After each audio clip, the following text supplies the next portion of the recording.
You know, every time I meet with a group of Manatechers, they want to know, how did you discover ╰브로토스? And it's interesting, it's like it was meant to be.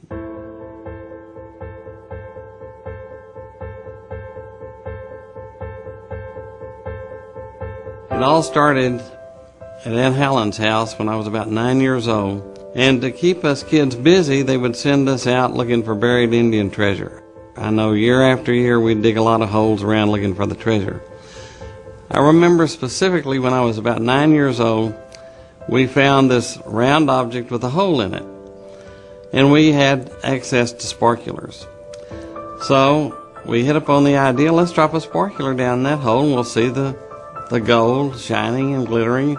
All my cousins huddled around the round hole, and we dropped the sparkler in, and boom, fire shot out of it, burned our eyebrows, our eyelashes, all the front part of our hair. That was the first time I'd really used aloe on a burn, and I remember all of my cousins, when they'd put the aloe on, it was amazing, you know, how well aloe worked. I became very interested in chemistry, and I wanted to teach chemistry like my favorite teacher, which was a chemistry teacher. I taught chemistry for around 4 years, and during that time I had a chance to get a master's degree in chemistry, and then I decided, I've learned how to make all these different chemicals, but what do I want to make? And they said, well, if you want to know what to make, you need to become a pharmacologist. And to really learn pharmacology, you go to medical school. So Texas had 5 medical schools. I thought, well, I'll apply at San Antonio because I grew up in San Angelo, and that's not far, and it's about the right size, and I was accepted there. However, the teacher said he would be much happier at Southwestern. And he said, we're going to accept you pending you go to Southwestern and convince yourself you're not going to go there. So I called my good friend that I'd grown up with, and I said, how far are you from the medical school in Dallas? And he said, oh, it's just a few blocks you can walk from here. The next day I got up and I went in to interview, and I remember talking to Dr. Goth, who was the head of the department, and I said, well, I'm just here because I have to be here. And they told me that you have something to offer that I really should consider in your program.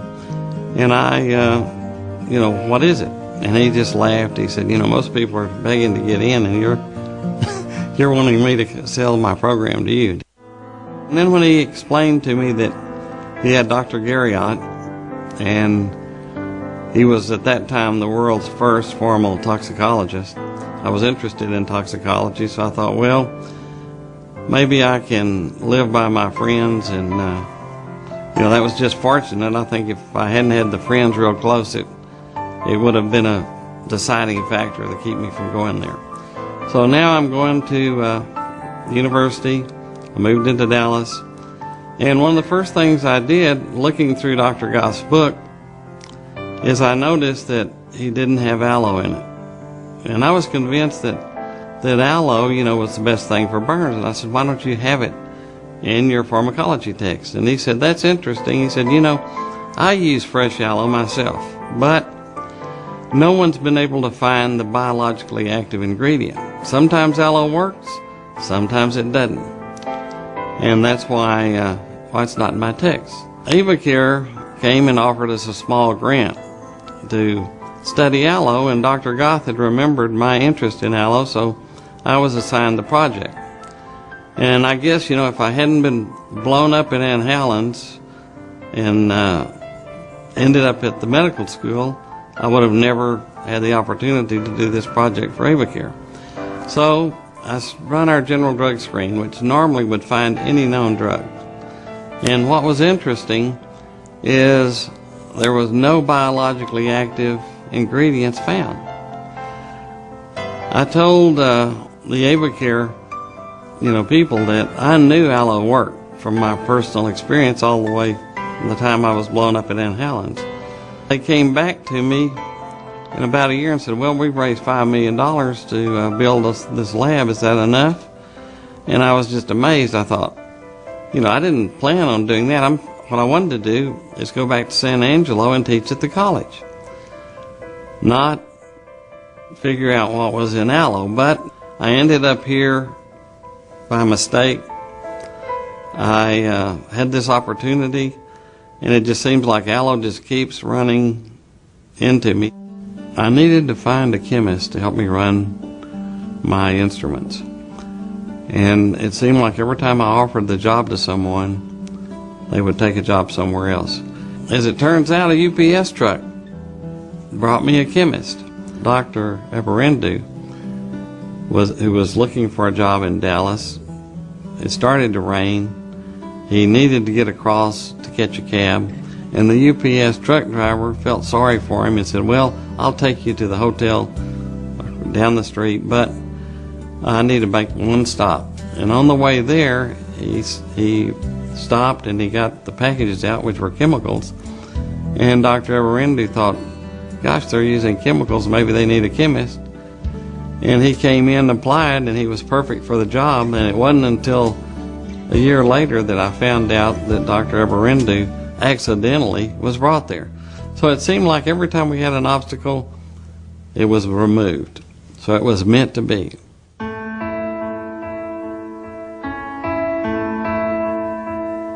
As it turned out, we kept dividing the fractions, testing them, and we found Acemannan. Acemannan was developed topically as a hydrogel wound dressing, and it was approved for injection as an immune stimulant.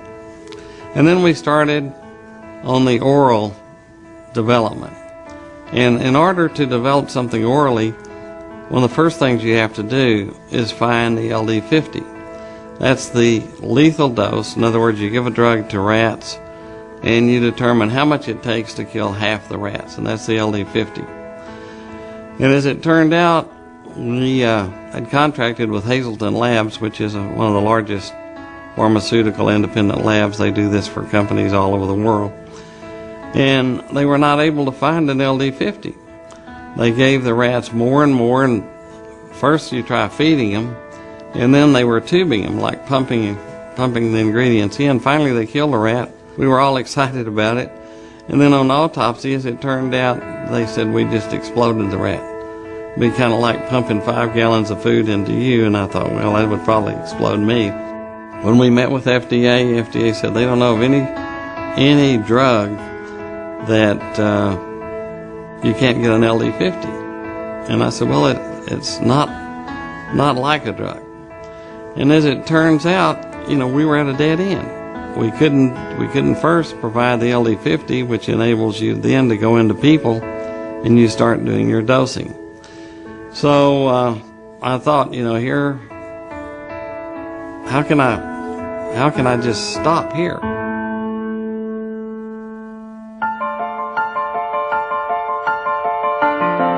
What was interesting is Acemannan acted like a special nutrient. It seemed that whatever cells were trying to do, Acemannan would help optimize the effect. This made me think of Paracelsus and his secret elixir. Paracelsus was a fascinating person. He had brought back from Asia specific treatments, and these were some of our very early drugs. However, he had this elixir that he didn't make a claim for. It was something that just helped support life and enable you to live life to its fullest. So it really sounded like a nutritional product. In fact, with the new law, that's what made me go back. The new law says that dietary supplements promote optimal health.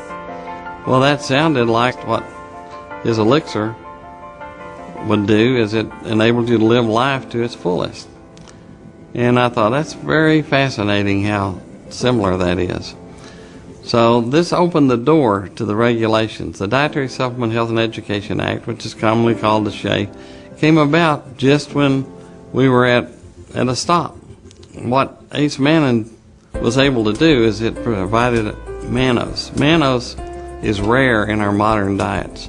Used to, when we ate a lot more fiber and a lot more roots and foods that are found out in nature, you could get mannose, but it's not something that's in your general diet. It's required for making glycoproteins and cell-to-cell communication. Therefore, Acemannan was perfect for the shake because it was a good dietary supplement. It supplemented mannose and it fit perfectly. So what the company needed to do is find a marketing arm. Ray Robbins went to church with me, and we'd served on a lot of committees together, and he would ask me what I was doing. And Ray was always telling me the best way to bring new technology, to the public is network marketing. And so I thought, we have a dietary supplement. Ray's been in the vitamin mineral business.